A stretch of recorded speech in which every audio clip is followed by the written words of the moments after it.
I know, taking over a family business isn't easy. You feel the weight of your parents' legacy on your shoulders. You don't want to mess it up, but at the same time, you don't want to stay stuck in their shadow forever. Taking over a family business isn't about keeping the lights on. It's about finally making it yours. It's about putting your fingerprint on it so everyone knows you were the one to take it to the next level. It's about turning that local business into something so big, so strong, so inspiring that people literally stop and say, wow, look at what they've built. It's about freedom. No more being chained to the day-to-day grind like your parents. No more missing family dinners. No more missing vacations because of work. Because you're stuck solving problems and putting out fires. It's about building the foundation that lets you scale big. It's about building the structure that lets you step away when you want to. It's about building the systems, the processes that let you enjoy life while managing this business. But above all, it's about proving to yourself, to your family, and to everyone who's watching that you're not just the owner's kid. You're the one who took it further than anyone imagined.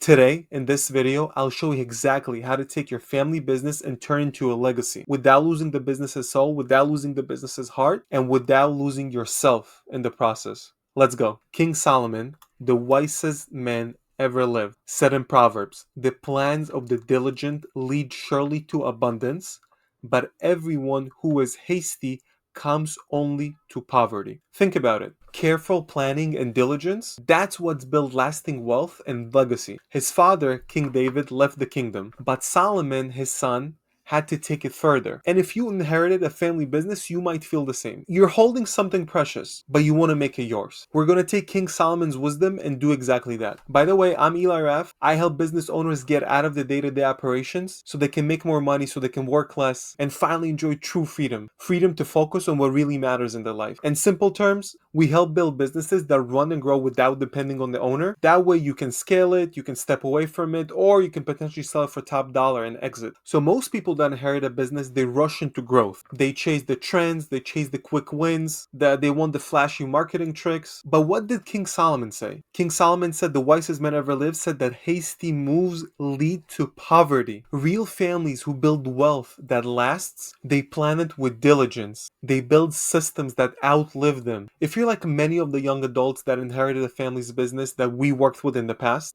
you might be thinking, I don't just want to keep it running, I want to put my own mark on it. I want people to know that I'm the one that's taking it to the next level. I don't want to be chained to my business for 24/7 like my dad was. I want to scale it big, maybe national or even global. You're not alone. We work with those business owners, we help them along the way, and we have 5 steps to turn the desire into reality. Step number 1, it's honor the foundation but evolve it. Your parents built the business with certain values. You should honor that foundation, but don't get stuck in it. Ask yourself, what do I want to keep and what needs to evolve? You don't want to just maintain the business. You want to take it further than imagined while keeping the foundation, while keeping the soul there. An action step you can take today is literally draw 2 columns. Keep versus evolve. Write down everything about your business, the core products, the services, the values, the traditions of the business, and decide what to protect and what to modernize, what to change. That's literally step number 1 that you have to sit down and do. Honor the traditions, honor the foundations, but evolve it. Step number 2, document what actually works. Capture the family magic, that special service, that signature product, that trusted reputation, whatever it is, whatever kept the business alive for so long. And you should document it clearly. This is like your modern family business playbook. Think about it like a modern version of King David's instructions to his son, King Solomon. When you document, when you put it on a piece of paper, on a Google Doc, or in a shared binder, you free yourself from being the only source of the knowledge. You can create a business that grows and runs without your constant supervision. So the action step is definitely create a business playbook. A binder is fine, whatever it is, keep it simple in the beginning. Write down those 5 non-negotiables that make your business special. How you greet customers, your quality standards, how you handle complaints. It doesn't matter. Start somewhere. When you document, you move from chaos to clarity. You create something that scales, that runs without your constant babysitting. Step number 3 is about building simple, repeatable systems. Your goal inside of your business should be to systemize it completely. Now, it takes time. Don't aim to do it in 1 month, but the goal is to design systems for everything. For how you hire, for how you train, for how you deliver your service, for how you handle problems inside of your business. Because systems equals freedom. Instead of babysitting every task, instead of working in your business, you can focus on growth and work on your business. You stop being the firefighter and you start being the builder of the business. This is how you break revenue ceilings. This is how you scale. This is how you get the freedom your parents never had. So the action step is to choose one process you repeat often. For example, it could be onboarding a new client. And what you need to do is write it out step by step in bullet points, then test it with one team member, see if it works.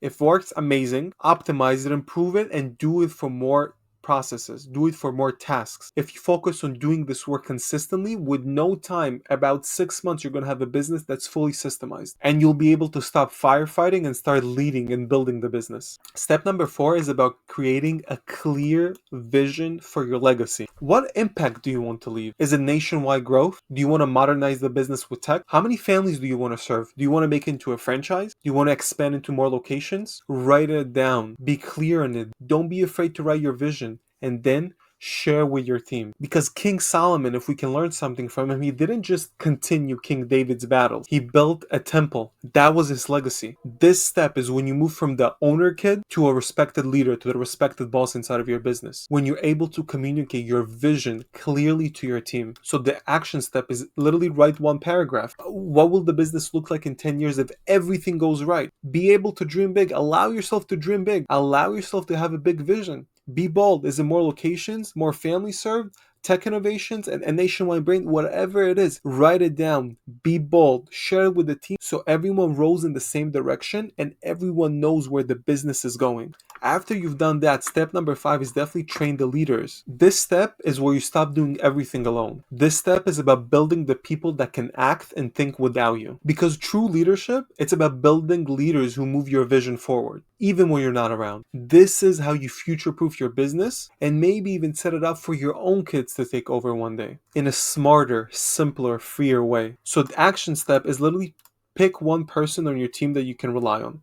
Ask, what decisions can I delegate to them this month that I usually make myself? Then give them all the tools they need, all the support they need, but train them, guide them, and let them handle it. You'll move from controlling every little thing to leading a team that moves your vision forward, even when you're not there. So let's recap the game plan to turn your family business into your own legacy. Step number 1 is honor the foundation but evolve it. Create a list of the things that you're keeping and the things that you want to modernize to not get stuck in the past. Step number 2 is document what works. Capture your 5 non-negotiables and build a business playbook around it. Step number 3, it's all about building clear, repeatable systems. Choose one key process, start with only one, write it down step by step, test it with your team. Let them handle it. Step number 4 is creating the 10-year vision for your business. Write a bold 10-year vision in the form of a paragraph and share with your team. Let them know what the vision of the business is so everyone goes the same way. Step number 5 is train your leaders.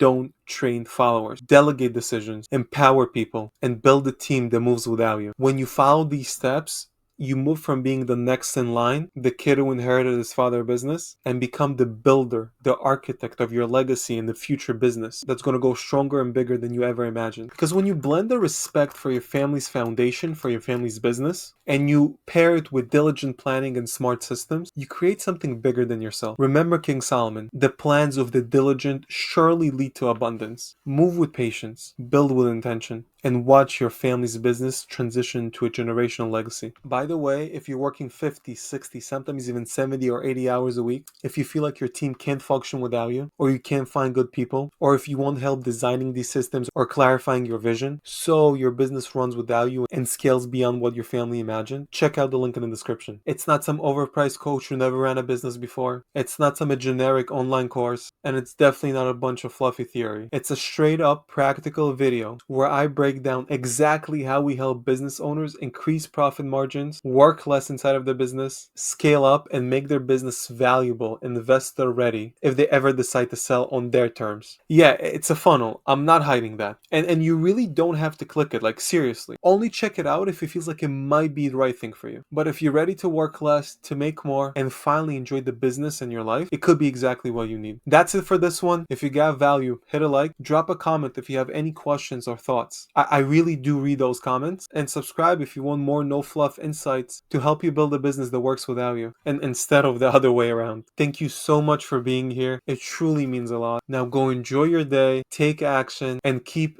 building the freedom you deserve. I'm cheering you on. You've got this.